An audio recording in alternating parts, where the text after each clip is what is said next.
Good morning, student.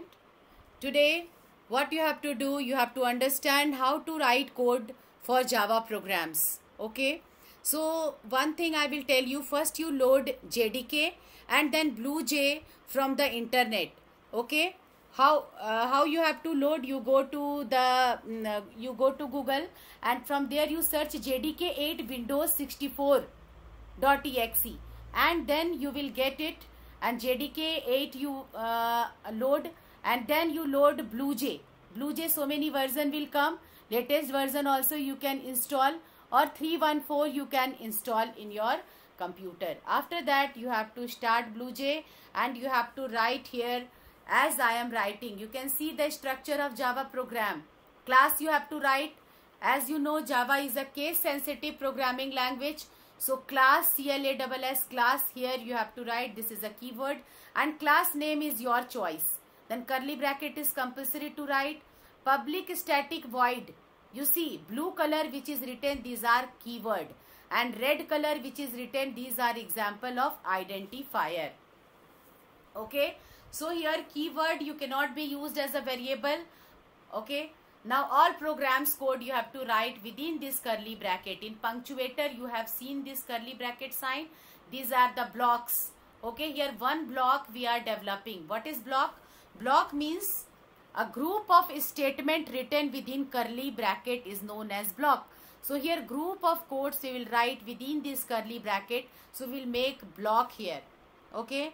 So here you can see one output, how to run the program. It is compulsory to write class. Class name is of your choice, curly bracket compulsory, and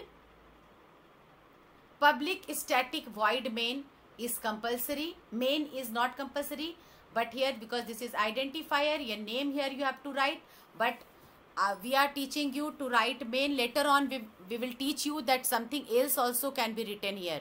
But as the beginner you write here main only, and within curly bracket when you are printing hello world, and when you are running the program you will get output hello world. How to run the program? First, after writing this program you have to press Ctrl plus K, Ctrl and K key together. What will happen? The program will be compiled, and when after compilation when you will right click on that particular icon, then main option will come. You will click on main, suddenly you will get the result. Now let's write a program to add two number and display the result. Okay, how we will do it?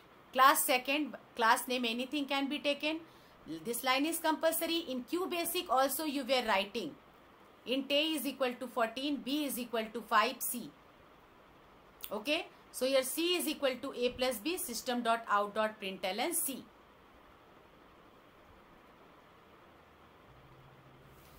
You can see in this program this int is written. What is this int? See children, in Java we divide different numeric value into 4 parts. First is byte, second is short, third is int, and fourth is long. When it is integer value, 4 data type we can use. Here I have used int because here int occupies 4 byte. 4 numeric data type is there.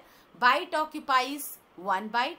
Then short occupies 2 byte. Then int occupies 4 byte of memory. And then long occupy 8 byte of memory. So according to our need, we will occupy that much space. Generally in numeric based program we use int data type.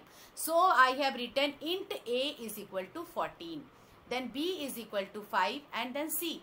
Here mathematical calculation has taken place, and in place of print statement in Java we will use system.out.println because we have to print.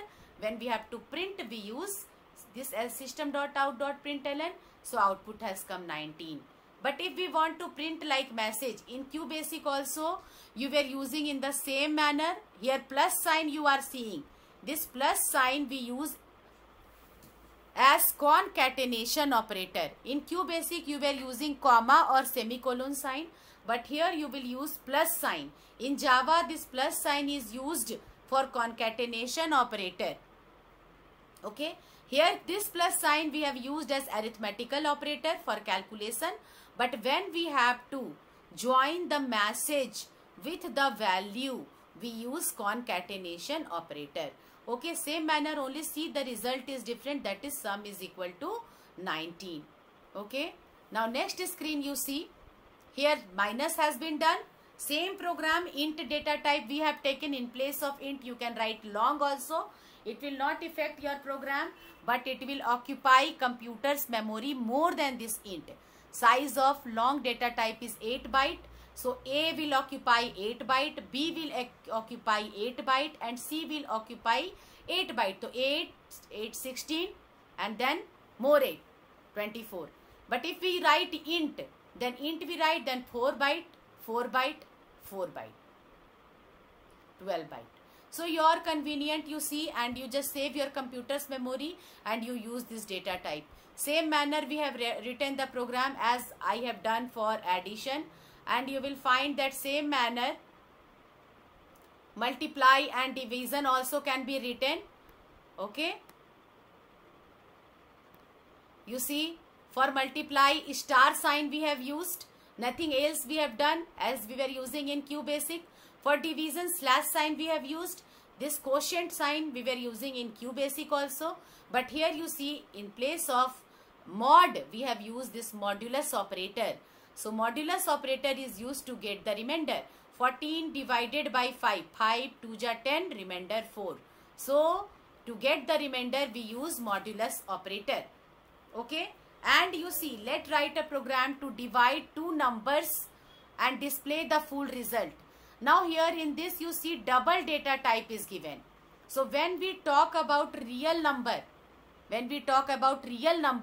we use two different data type. One is float and another is double. Okay. So for float occupies 4 byte and double occupies 8 byte. Real number means number with point. You are watching here, double A is equal to 14 written. In computer memory it will be treated as 14.0. Here 5 written. It will be treated as 5.0. Okay. So when we are printing C, it will not give you the remainder. It will give you answer in decimal value. Okay. So 2.8 has come. Because double we have written. Double means calculation we don't want to perform with integer value only. We want to perform it with double value. Okay children. So here this is the practice session. You can do it for practice. Have a good day children. Thank you so much.